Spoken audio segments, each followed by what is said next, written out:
artwork. This artwork has been done by a painter, but it cannot be seen by a blind person. Somebody who is visually impaired, he cannot see it. So how do you get a visually impaired person to experience a painting? That has always been a challenge. And globally what they have done is creating touch or textured artworks or sculptures which can be felt by the person who is viewing. Here what we have done is we have created a narration. So in museums they have special slots when they take people around and somebody narrates to them. Or there is a website where you have a narration which you can read or you can hear. Here what we have done is but all that needs a human being physically present. Here if you have, all artworks have their titles. So instead of the title is also there, but we have created a chip here, near field communication and a QR code. So supposing now I keep my cell phone close to this chip. And as I am keeping it close to the chip, see a website NFC tag comes and I click on it. When I click on it, see this artwork immediately comes up on my smartphone. I don't need any special headphone or anything, it's on my smartphone.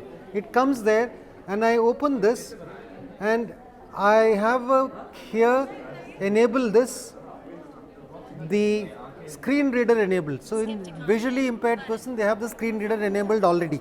So once I have that enable thing and I click on this, it will select this and in a 30 seconds it will start reading out details on this painting. The narration. How has the narration been created? Created by two people, one behind who is not seeing the painting and one in front. And one behind is narrating to the one in front. What is, see, this narration has started now. So you can listen to it. Full narration, how it is composed, what are the colors, what is the perspective, what is the composition, the art curation. So between two people and then finally curated by a curator of the exhibition. And then the artist's perspective also. So all that is there on this.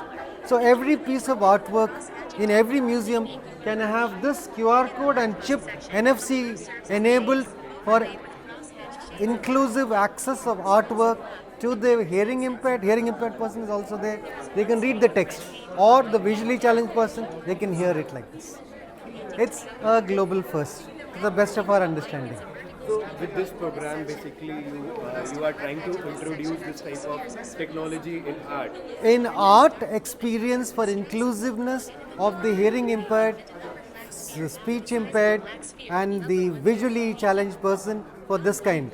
So hearing impaired can read the details and you can't have all these details adjust into the painting. You have this on your smartphone, you can carry it with you and understand it. You can hear about it if you are visually impaired. So its inclusiveness across the board increases. I am Anuradha Goyal, Namaskar. I am chair of the PhD Family Welfare Foundation.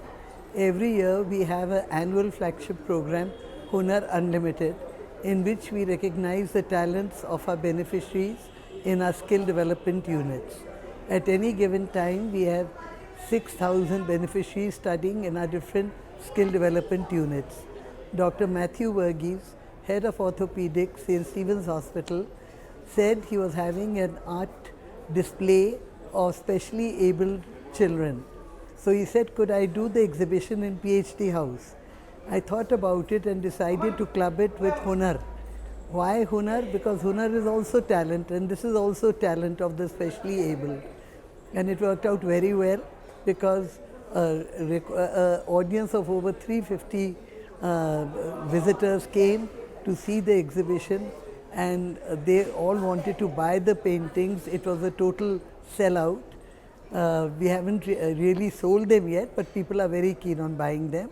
And this has given us an idea that in future also, with our annual Hunar flagship program, we will attach a cause of this kind so that people are aware of what our specially abled can also do. Thank you very much. What was the theme of today's event?